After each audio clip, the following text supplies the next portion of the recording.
أحب الوفاء بشتى الصور. أحب الوفي الأمين الأغر. فأهل الوفاء كلون السحاب وحسن الربيع وماء المطر. أحب الوفاء بشتى الصور. أحب الوفي الأمين الأغر. Bismillahirrahmanirrahim. Assalamualaikum warahmatullahi wabarakatuh. Perkenalkan, kami dari kelompok 6 landasan pendidikan akan menjelaskan landasan pendidikan berdasarkan landasan pendidikan yuridis atau landasan hukum. Yang pertama, di sini ada pengertian landasan hukum atau landasan yuridis pendidikan. Landasan hukum atau yuridis pendidikan adalah asumsi-asumsi yang bersumber dari peraturan perundangan yang berlaku yang dijadikan titik tolak dalam pendidikan. Peranan dalam landasan yuridis dalam pendidikan adalah memberikan rambu-rambu tentang bagaimana pelaksanaan sistem pendidikan dan manajemen pendidikan dilaksanakan selaras dengan peraturan perundang-undangan yang berlaku. Yang kedua, selanjutnya ada urgensi. Landasan yuridis pendidikan memberikan banyak pengetahuan tentang beragam peraturan atau hukum konstitusional dan kebijakan pemerintah yang dijadikan pijakan dalam pelaksanaan praktik pendidikan di Indonesia. Landasan yuridis tidak hanya terpaku pada pasal-pasal tentang pendidikan, akan tetapi kebijakan pemerintah atau Kementerian Pendidikan Kebudayaan yang telah diputuskan ini juga bisa menjadi tolak ukur.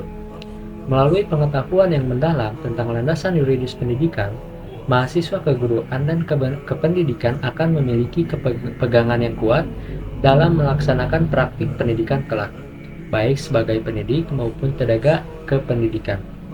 Sebagai warga negara yang taat hukum, wajib hukumnya bagi mahasiswa untuk mengetahui, memahami, menghayati, dan mengamalkan dasar-dasar konstitusional dalam berbagai dimensi kehidupan, tak terkecuali dimensi pendidikan, di mana pendidikan merupakan sebuah upaya mulia untuk meningkatkan harkat, derajat, dan martabat manusia yang tentunya akan berimbas pada peningkatan kualitas sumber daya manusia. Di sini saya akan menjelaskan pendidikan menurut UUD 1945. UUD 1945 merupakan hukum tertinggi di Indonesia, sehingga semua peraturan perundang-undangan yang lain harus tunduk dan tidak boleh bertentangan dengan UUD 1945. Pasal yang berkaitan dengan pendidikan dalam UUD 1945 yaitu pasal 31 dan pasal 32. Pasal 31 ayat 1 berbunyi tiap-tiap warga negara berhak mendapat pengajaran. Sementara ayat 2 yaitu setiap warga negara wajib mengikuti pendidikan dasar dan pemerintah wajib membiayainya berkaitan dengan wajib belajar 9 tahun. Ayat 3 berbunyi pemerintah mengusahakan dan menyelenggarakan suatu sistem pendidikan nasional. Untuk pasal 3 ayat 2 ayat 1 bermaksud mengajukan budaya nasional serta memberikan kebebasan kepada masyarakat untuk mengembangkannya. Sementara ayat 2 pasal 32 menyatakan negara menghormati dan memelihara bahasa daerah sebagai bagian dari budaya nasional. Pernyataan ini disampaikan oleh Vedanta tahun 2013. Selanjutnya, Undang-Undang Republik Indonesia Nomor 20 Tahun 2023 tentang Sistem Pendidikan Nasional. Undang-Undang Sisdiknas Nomor 20 Tahun 2003 sebagai berikut, yaitu adalah pendidikan adalah usaha sadar dan terencana untuk mewujudkan suasana belajar dan proses pembelajaran agar peserta didik secara aktif mengembangkan potensi dirinya untuk memiliki kekuatan spiritual, keagamaan, pengendalian diri, kepribadian, kecerdasan, akhlak mulia, serta keterampilan yang diperlukan dirinya, masyarakat, bangsa, dan negara. Undang-undang pendidikan yang membedakan jalur pendidikan dengan jalur pendidikan non-formal dan informal tertera pada pasal 13 pasal 27 ayat 2. Pendidikan mengatakan baik pendidikan non-formal maupun informal, kalau kelak bisa lulus ujian kesetaraan yang sesuai dengan standar nasional, ijazahnya diakui sama dengan ijazah pendidikan formal. Untuk selanjutnya, pasal 15, jalur pendidikan formal terdiri atas pendidikan umum, pendidikan kejuruan, pendidikan khusus, pendidikan keagamaan, pendidikan akademik, dan yang terakhir pendidikan profesional. Yaitu Undang-Undang RI Nomor 14 Tahun 2005 tentang guru dan dosen. Terdapat dalam beberapa pasal, diantaranya yaitu sebagai berikut. Pasal 8, guru wajib memiliki kualifikasi akademik, kompeten, sertifikasi pendidik, sehat jasmani dan rohani, serta memiliki kemampuan untuk mewujudkan tujuan pendidikan nasional. Pasal 10 menyatakan bahwa kompetisi guru mencakup pedagogik, kepribadian sosial, dan profesional. Pasal 11 menyatakan bahwa sertifikasi diselenggarakan oleh perguruan tinggi yang memiliki program pengadaan tenaga pendidikan yang terakreditasi dan ditetapkan oleh pemerintah.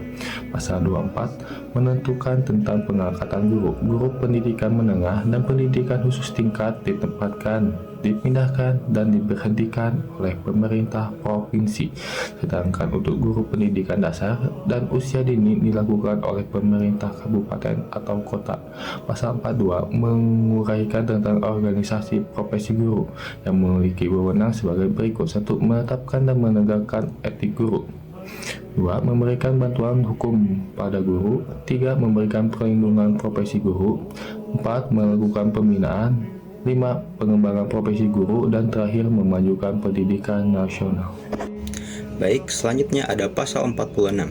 Pasal 46 ini menyatakan dosen minimal lulusan magister untuk mengajar di program diploma dan sarjana, dan lulusan program doktor untuk mengajar di pasca sarjana. Kemudian ada pasal 48. Pasal 48 ini menyatakan bahwa persyaratan untuk menduduki jabatan guru besar harus memiliki ijazah doktor. Ya, kemudian ada pasal 49 yang menyatakan guru besar yang memiliki karya ilmiah dan karya monumental sangat istimewa dalam bidangnya dan diakui secara internasional dapat diangkat menjadi profesor paripurna. Landasan yuridis selanjutnya datang dari Peraturan Menteri Pendidikan Nasional Nomor 23 Tahun 2006 tentang Standar Kompetensi Lulusan atau disingkat SKL. Pasal 25 ayat 1 menyatakan bahwa standar kompetensi lulusan atau SKL digunakan sebagai pedoman penilaian dalam penentuan kelulusan peserta didik dari satuan pendidikan. Ayat kedua, sebagaimana disebutkan ayat pertama, standar kompetensi lulusan meliputi standar untuk seluruh mata pelajaran atau kelompok mata pelajaran, mata kuliah atau kelompok mata kuliah. Dan ayat ketiga, kompetensi lulusan sebagaimana dimaksud pada ayat 1 dan ayat 2 mencakup aspek pengetahuan, keterampilan, dan sikap. Selanjutnya pasal 26 ayat 1 berbunyi, standar kompetensi lulusan pada jenjang pendidikan dasar bertujuan untuk meletakkan kecerdasan, pengetahuan, kepribadian, akhlak mulia, serta keterampilan untuk hidup mandiri dan mengikuti pendidikan lebih lanjut. Ayat kedua menyatakan bahwa standar kompetensi lulusan untuk pendidikan menengah umum bertujuan untuk meningkatkan kecerdasan, pengetahuan, akhlak mulia, dan kepribadian, serta keterampilan untuk hidup mandiri dan mengikuti pendidikan lebih lanjut. Ayat ketiga menyatakan bahwa standar kompetensi lulusan pada jenjang pendidikan menengah kejuruan bertujuan untuk meningkatkan kecerdasan, pengetahuan, kepribadian, akhlak mulia, serta keterampilan untuk hidup mandiri dan mengikuti pendidikan lebih lanjut sesuai dengan kejuruannya.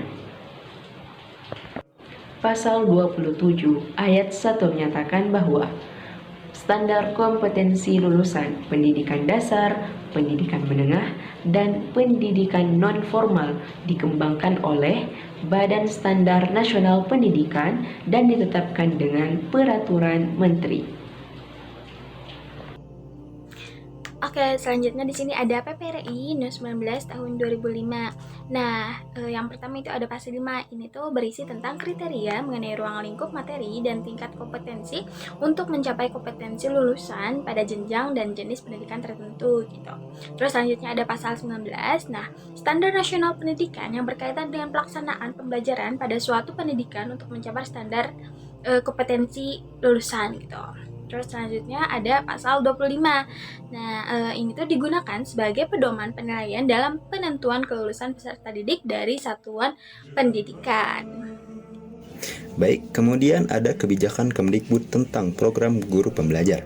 Pentingnya peranan guru dalam pendidikan diamanatkan dalam Undang-Undang Republik Indonesia Nomor 14 Tahun 2005 tentang guru dan dosen yang mengamanatkan adanya pembinaan dan pengembangan profesi guru sebagai aktualisasi dari profesi pendidik.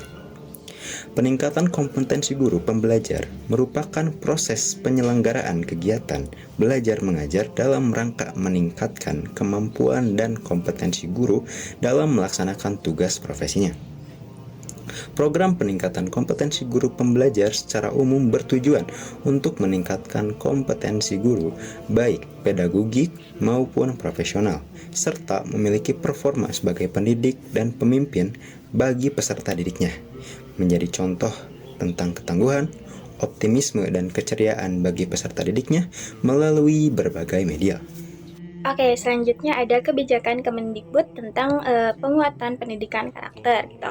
Nah, penguatan pendidikan karakter merupakan gerakan pendidikan di sekolah untuk memperkuat karakter melalui proses pembentukan, transformasi, transmisi, dan pengembangan potensi peserta didik dengan cara harmonisasi oleh hati gitu, etik dan spiritual.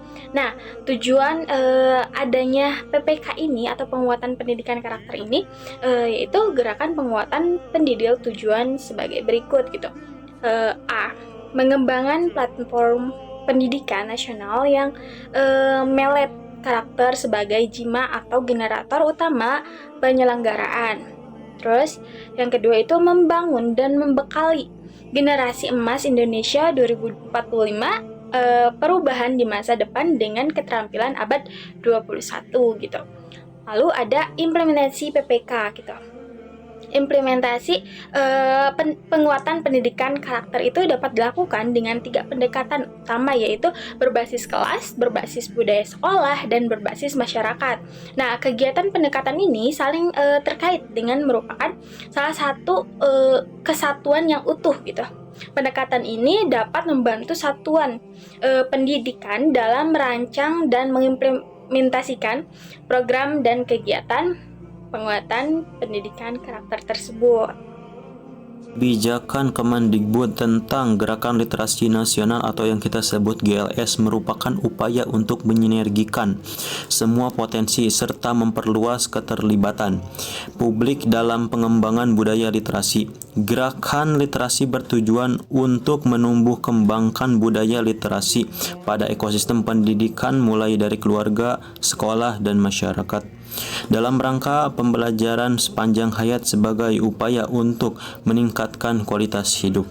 Kemendikbud 2017 dan adapun dimensi literasi yaitu literasi baca dan tulis, literasi sains, digital, numerasi, finansial, dan juga budaya dan kewargaan. Sekian dari kelompok 6. Mohon maaf bila ada kesalahan, karena kesempurnaan hanya milik Tuhan dan kesalahan datang dari setan. Kami hanyalah korban. Wassalamualaikum warahmatullahi wabarakatuh.